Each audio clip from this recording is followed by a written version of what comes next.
Good morning students. Up to 14 sum has done. Now we are going to start from sum number 15. देखो हमारे पास क्या है, इस तरह से स्टेटमेंट दी है, उसकी पावर्स दी हुई हैं. First of all open the statement. अब देखो -1 है. इट मीन्स इसको मैं 2 टाइम में लिख सकती हूँ, इन बिटवीन मल्टीप्लाई का साइन डाल के. आगे 2 है, इसको 3 times.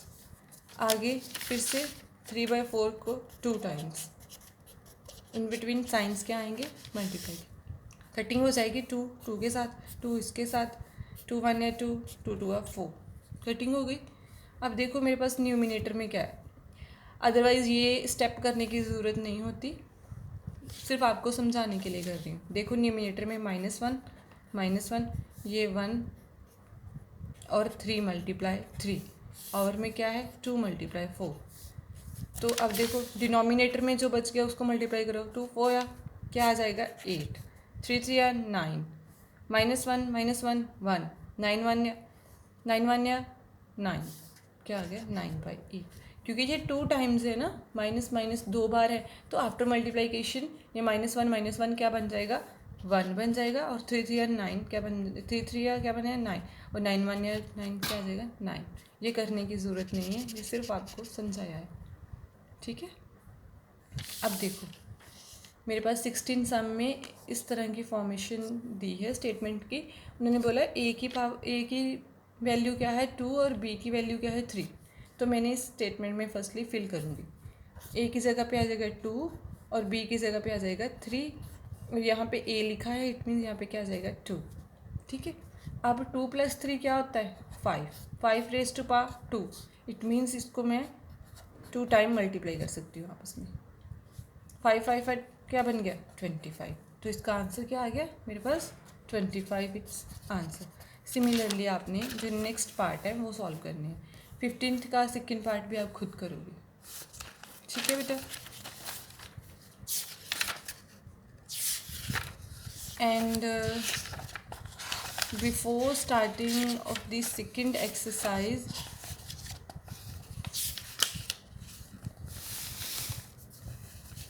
here at the end of the chapter on this page some formulas are given and you have to learn these formulas. ठीक है. फर्स्ट फार्मूला क्या है, a raise to power m multiply a raise to power n. तो इसको हम क्या लिख सकते हैं a raise to power m + n. अगर हमारे पास a की पावर m है और a की पावर n है, तो उसको क्या लिखोगे a raise to power m - n. ये क्या है डिवीज़न. इसको इस तरह से भी लिखा हो सकता है a raise to power m divide a raise to power n, तब भी ये क्या आएगा a raise to power m - n. ये डिवीज़न लिखी है ना, इस तरह से लिखते हैं इट मीन डिवाइड हो रहे हैं, इस तरह से लिखेंगे इट मीन्स डिवाइड हो रहे हैं. अब थर्ड में लिखो, देखो इस तरह से लिखा होगा तो आप इसको मल्टीप्लाई कर देंगे पावर को, और इस तरह से भी लिखा हो सकता है.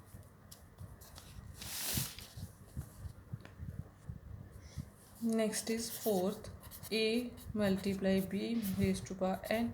तो हमने इसको स्प्लिट कर देना है. ये मल्टीप्लाई a की raise to power n multiply अगर नहीं भी वहाँ पे नहीं डाला, अगर आप लिख भी दोगे ऐसे तो कोई बात नहीं.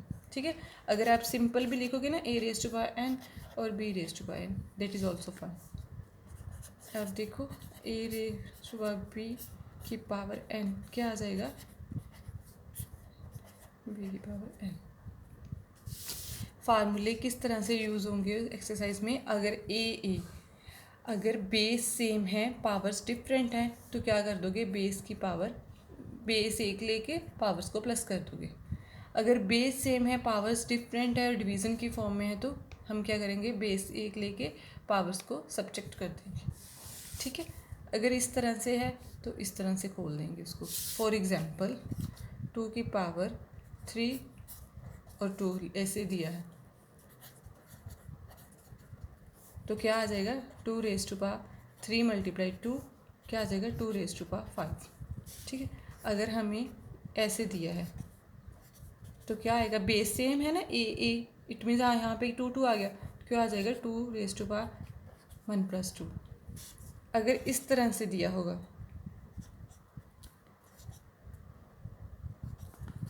या फिर इस तरह से 2 raise to power cube 2 raise to power 2, तो क्या आएगा बेस सेम, ये एक फार्मूला, ये एक बेस सेम, तो डिवीज़न का साइन है तो पावर्स क्या हो जाएंगी 3 - 2 सब्ट्रैक्ट हो जाएंगी। Got it. इसी तरह से अप टू हेयर ये फार्मूले हम आपने 6.2 स्टार्ट करने से पहले एक्सरसाइज डाल के 6.2 उसके नीचे ये सारे फार्मूले लिख लेने हैं। Then in the next video we will start your exercise 6.2, little bit that is a different from 6.1, so be concentrate during that time. Okay, thank you, have a nice day beta.